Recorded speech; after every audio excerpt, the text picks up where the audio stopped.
Hai, Assalamualaikum warahmatullahi wabarakatuh. Semangat pagi anak-anak. Bagaimana kabar kalian hari ini? Semoga kita semua sehat selalu ya, sehingga kita bisa belajar dan tetap beraktivitas seperti biasa, serta beribadah kepada Tuhan Yang Maha Esa. Hari ini kita masih melanjutkan materi sebelumnya tentang magnet. Kita akan membahas tentang cara pembuatan magnet.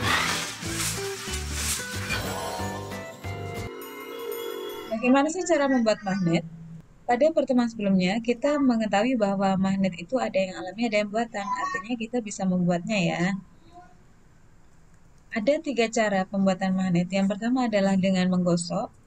Kemudian ada yang dengan cara induksi. Ada juga yang namanya elektromagnetik.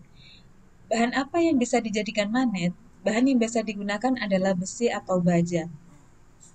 Bahan ini jika diberi perlakuan digosok atau diinduksi atau dialiri listrik akan bisa menghasilkan magnet. Apabila besi yang dibuat biasanya akan menghasilkan magnet sementara, tetapi baja menghasilkan magnet permanen. Magnet sementara di sini artinya dia cepat hilang, kalau permanen dia lebih tahan lama. Baik, kita lanjutkan bagaimana masing-masing. Kita lihat di sini. Cara pembuatan magnet dengan menggosok yaitu dengan menggosok secara searah. Ini adalah logam besi atau baja yang digosok dengan salah satu ujung magnet. Nah, di sini menggosoknya dengan kutub selatan. Kita lihat menggosoknya. Menggosoknya adalah dengan lintasan seperti itu. Jadi, ke atas, kemudian lurus, tarik lagi ke atas melengkung, kemudian lurus lagi. Nah, mengapa seperti ini? Tujuannya adalah membuat semacam barisan elektron sehingga lebih beratur ya. Ketika besi itu belum bersifat magnet, itu elektron di dalam besi itu bergeraknya tidak beraturan dan saling menetralkan. Dengan diberikan gosokan itu, maka dia akan terjadi pola yang sehingga nanti akan bersifat magnet. Kita ulangi lagi. Oke, ini kita lihat datang, tinggalkan, datang, tinggalkan. Nah, bagaimana sifat yang dihasilkan dari logam yang digosok dengan magnet ini? Kita melihat di sini yang didatangi adalah ujung X, yang ditinggalkan adalah ujung Y. Jika yang digunakan menggosok adalah ujung selatan, maka pangkal yang ditinggalkan di sini adalah ujung Y, itu akan menjadi lawannya dari yang menggosok, yaitu utara. Sedangkan yang didatangi adalah sama. Jadi yang didatangi itu sama dengan ujung yang menggosok selatan, sedangkan yang ditinggalkan adalah berlawanan. Nah, jika ini terbuat dari besi, maka nanti akan menjadi magnet sementara. Adapun jika baja, maka ini menjadi permanen. Nah, untuk tingkat SD, kalian cukup mengetahui cara menggosok ini. Tetapi untuk kutub yang dihasilkan, itu biasanya ditanyakan untuk jenjang SMP. Baik, kita lanjutkan. Cara yang kedua adalah dengan cara induksi. Nah, induksi itu gampangannya dipengaruhi atau ditulari gitu ya. Jika magnet kita dekatkan kepada besi atau baja dalam waktu yang lama, maka besi atau baja itu akan bersifat magnet juga. Misalnya seperti ini.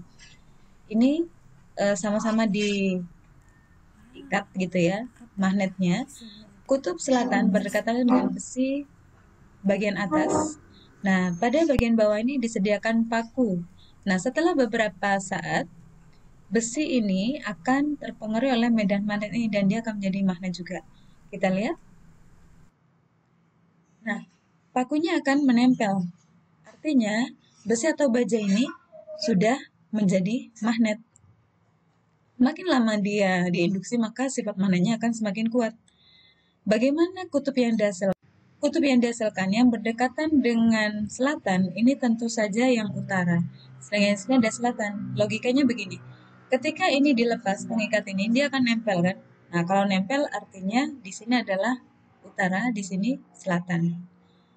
Oke. Sama dengan sebelumnya, untuk jenjang SD cukup mengetahui adalah cara induksi. Bagaimana kutub-kutub yang dihasilkan itu untuk jenjang SMP. Baik, kita lanjutkan. Cara yang ketiga adalah dengan cara elektromagnetik. Nah, di sini dialiri arus listrik menggunakan baterai. Kita lihat di sini ada kutub positif dan negatif yang dililitkan, kemudian kawatnya dililitkan ke paku. Nah, pakunya ini terbuat dari besi atau baja ya. Kemudian setelah ditempelkan, ditutup, atau istilahnya di-on-kan gitu, maka nanti akan menjadi magnet. Nah, buktinya adalah ini, klip ini akan menempel di sana. Bisa juga menggunakan dua baterai seperti ini, prinsipnya sama. Ketika ujung-ujung itu ditempelkan, artinya arus listriknya terhubung sehingga dia bisa menjadi magnet ini. Nah, ini paku-paku di sekitarnya akan menempel. Oke, bisa dipahami ya. Jadi, cara yang pertama tadi dengan menggosok searah, yang kedua adalah induksi, yang ketiga adalah elektromagnetik. Nah, untuk jenjang SMP ada tambahan selanjutnya. Bagaimana kutub yang dihasilkan?